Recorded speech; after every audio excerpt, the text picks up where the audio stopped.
Louis Pasteur e a teoria das doenças causadas pelos germes. Nascido em 1822, falecido em 1895. A conclusão de que as doenças são causadas por micro-organismos e nunca por demônios ou por miasma ainda inexistia há pouco mais de 100 anos. Proposta durante a Renascença pelo médico italiano Fracastoriu, que deu nome à sífilis, a teoria do contágio teve seus defensores durante os 2 séculos seguintes, mas não conseguiu ser definitivamente estabelecida. Somente na segunda metade do século XIX, essa situação começou a mudar, não só pelas observações isoladas de médicos, mas também pelo trabalho sistemático de personagens como o cirurgião britânico Joseph Lister. Mas a ciência da bacteriologia, que se tornou um imenso sucesso, é geralmente creditada ao gênio de Louis Pasteur. Apesar de estudos recentes terem colocado Pasteur num nível quase divino, como Freud, ele foi reverenciado além da medida. É difícil negar a fama, já atingida durante sua vida, de que pertence ao grupo dos grandes cientistas da história. Formado em química, seu interesse inicial foi a cristalografia. Porém, logo se voltou para os estudos práticos sobre as doenças da fermentação do vinagre, do vinho e da cerveja, e depois para os estudos sobre infecções que afligiam seres humanos e animais. Desenvolveu então vacinas contra o antraz e a raiva e deu origem a muitas pesquisas bem-sucedidas no combate a uma série de outras doenças. A capacidade excepcional de Pasteur para extrair de suas descobertas uma teoria geral acarretou significativas inovações à medicina. De imediato, salvaram milhões de vidas, gerando mudanças profundas no cotidiano das pessoas. Portanto, não é de estranhar que tenha ganho uma fama lendária ainda em seu tempo e que hoje, mesmo com uma atitude mais crítica em relação aos grandes vultos da ciência, suas realizações estejam sendo objeto de investigações mais intensas. Louis Pasteur nasceu em 27 de dezembro de 1822, em Dole, na França Oriental. Seu pai, Joseph Pasteur, um sargento do exército de Napoleão e curtidor de couros por profissão, teve forte influência positiva sobre ele. Na juventude, Louis chegou a ser um pintor promissor. As telas, ainda existentes, revelam seu talento, mas abandonou a pretensão artística aos 19 anos para seguir a carreira científica. Em seguida à sua formatura no colégio, em Besançon, ele e a família decidiram que continuaria seus estudos em Paris, na École Normale Supérieure, que era, à época, e ainda o é hoje em dia, a formadora de professores universitários em artes e ciências. É tão típico de sua diligência e do perfeccionismo, de seu egoísmo e excentricidade, que Pasteur, em 1842, quando obteve uma classificação baixa nos exames de seleção, até mesmo uma nota de medíocre em química, chegou a recusar a matrícula. Estudou por mais um ano e prestou um novo exame, matriculando-se após suas notas o colocarem acima dos demais. Estudou física e química, titulando-se professor ao passar pelo Agrégation em 1846. No ano seguinte, defendeu 2 teses, uma em física e a outra em química. A primeira descoberta de Pasteur aconteceu em 1848 em cristalografia, então um campo muito em voga, mostrando seus poderes de persistência e de observação, além da habilidade para formular uma teoria geral. Os químicos estavam intrigados pelo fato de certos cristais formados pelos tartaratos serem quimicamente iguais, porém com propriedades ópticas diferentes, ou seja, alguns defletiam a luz e outros não.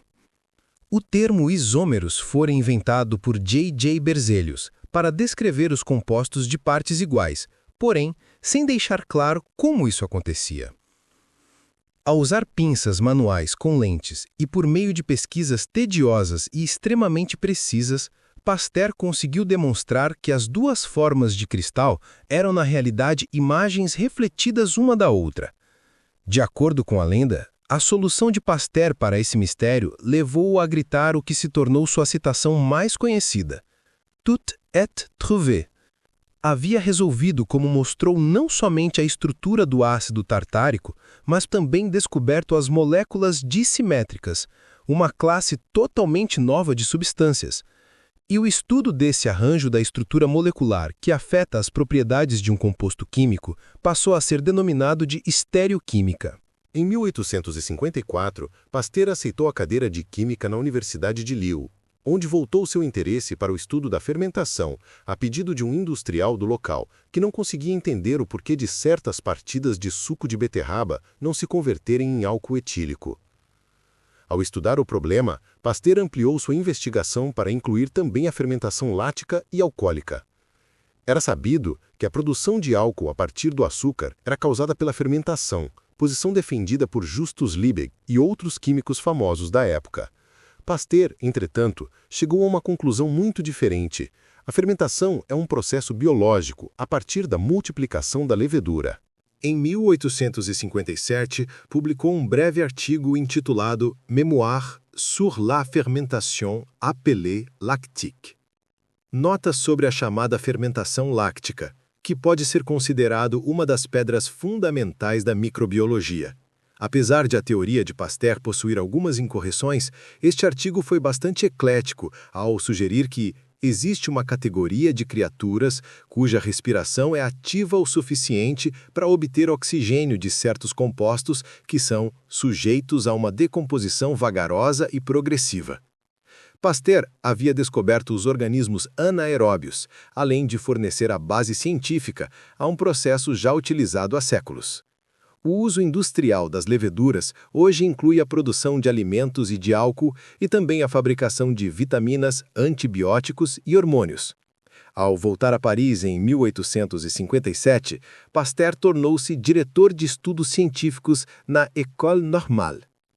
O estudo da fermentação levantou para Pasteur o problema da geração espontânea, a velha crença de que certas formas de vida surgem de onde inexiste vida. Essa noção, altamente plausível, minhocas e moscas, por exemplo, emergem do solo, era consistentemente derrubada pela química orgânica. Pasteur, então, executou uma variedade de experiências engenhosas. Mostrou que o ar atmosférico sempre contém micro-organismos e que seres vivos sempre podem ser encontrados em substâncias como água com açúcar, quando exposta ao oxigênio. Por contraste, demonstrou repetidas vezes que substâncias suscetíveis à putrefação e à fermentação não suportavam a vida sem o ar. Aqueceu frascos de vidro com gargalos altos e os organismos não apareceram depois da ebulição e até que se introduzisse ar. Em dado momento, Pasteur foi às montanhas Jura, subiu no Monte Poupeth e abriu seus frascos, mostrando que essas regiões estavam relativamente sem contaminação. Conforme René Dubos, depois que Pasteur fez suas pesquisas, não havia mais nenhuma razão para acreditar que a geração espontânea jamais acontecesse, pelo menos nas condições normais. No decorrer de uma década, começando em torno de 1863, Louis Pasteur e suas teorias produziram um tremendo impacto na indústria francesa e sua fama se tornou internacional. Ainda em 1863, por diretiva de Napoleão III, iniciou um estudo sobre as doenças dos vinhos, que por razões desconhecidas, algumas vezes se transformavam em vinagre ou amargavam ou mesmo deterioravam.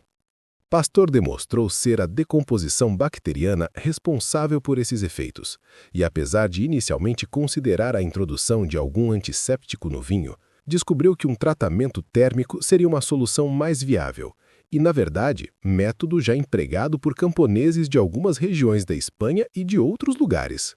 Depois da derrota da França para a Alemanha em 1871, Pasteur aplicou princípios semelhantes ao estudo da cerveja, um gesto considerado então não muito patriótico.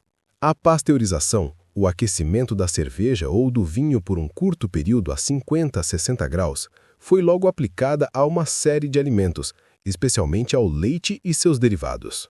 As doenças dos bichos da seda foram outra das preocupações de Pasteur durante a década de 1860, conseguindo salvar a tecelagem francesa da seda de uma catástrofe, mediante o controle do processo de reprodução dirigido no sentido de evitar ovos contaminados. Quando chegou, em 1873, ao ápice de sua carreira, seu trabalho em imunologia sobre doenças infecciosas, que já durava 20 anos, passou a ser seguido muito de perto por um número sempre crescente de admiradores. Em 1880, Pasteur fez seu primeiro esboço para criar uma vacina, após ter isolado o organismo causador da cólera nas aves. Entretanto, para evitar confronto, guardou para si as descobertas que culminaram na formulação dessa vacina, desenvolvida simplesmente através do enfraquecimento do micróbio quando exposto ao ar. Concluiu então que a redução da potência daquele organismo poderia ser responsável por uma situação de imunidade no animal, depois de uma inoculação. Assim, Pasteur, reconhecendo essa formulação como o princípio geral da imunidade, começa a mais importante e retumbante fase de sua vida. O sucesso de Pasteur com a cólera avícola levou-o a atacar o problema do antraz, uma doença que afligia o gado e era transmitida aos seres humanos. Ao executar uma investigação impressionante, Pasteur chegou ao micróbio responsável por ela, sugerindo que seria transmitido pelas carcaças dos animais enterrados nos pastos. Ainda mais retumbante foi a demonstração, feita em público em 1881, de sua vacina contra o antraz, e que ele dizia ter sido preparada com o vírus atenuado. Ao infectar 50 ovelhas com uma cultura virulenta, todos os 25 animais que não haviam sido primeiramente inoculados com a vacina morreram.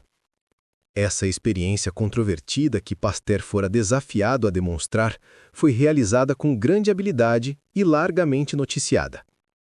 As experiências de Pasteur na imunologia, então incipiente, culminaram na famosa vacina contra a raiva, desenvolvida durante a década de 1880.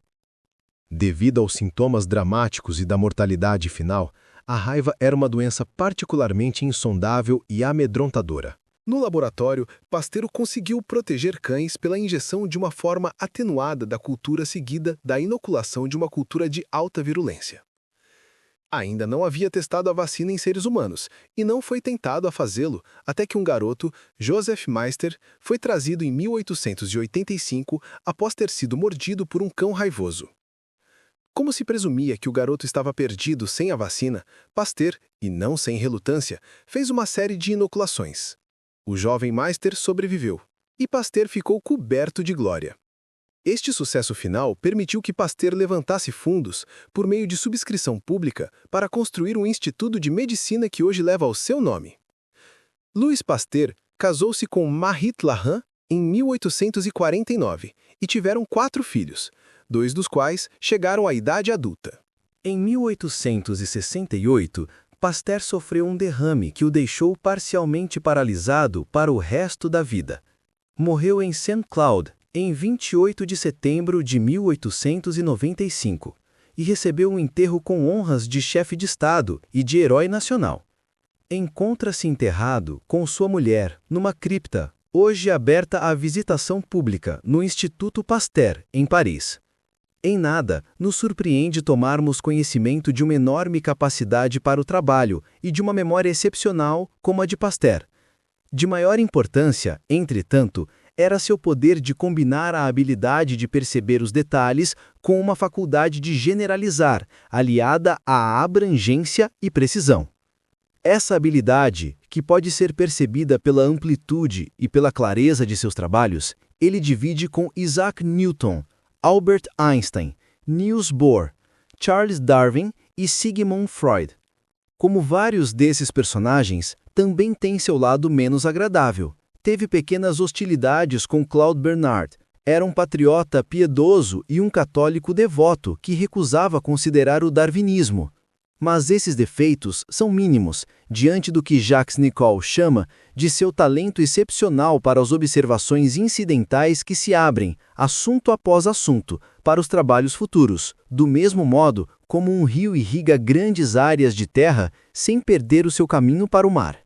Visto com seriedade como outros grandes cientistas e suas obras, Pasteur não confirma as declarações feitas por seus primeiros biógrafos.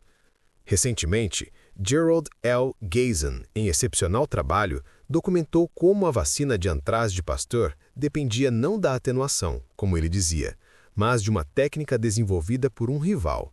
E decepções semelhantes também existem com relação à sua vacina antirrábica. Reconhecendo que o trabalho científico de Pasteur foi de enorme importância e fertilidade e que alguns de seus princípios continuam a nos guiar ainda hoje, Gayson tentou esvaziar os aspectos desnecessários do que se conhece como a lenda pastoriana. Aquela imagem foi feita num contexto que já perdeu muito de seu significado para nós, um contexto no qual as biografias heróicas eram usadas para transmitir verdades morais largamente aceitas, e nas quais a ciência era vista como conhecimento diretamente útil e positivo. Mesmo numa era que necessita e busca os heróis, não temos mais que aceitar aquela imagem como se apresenta à primeira vista.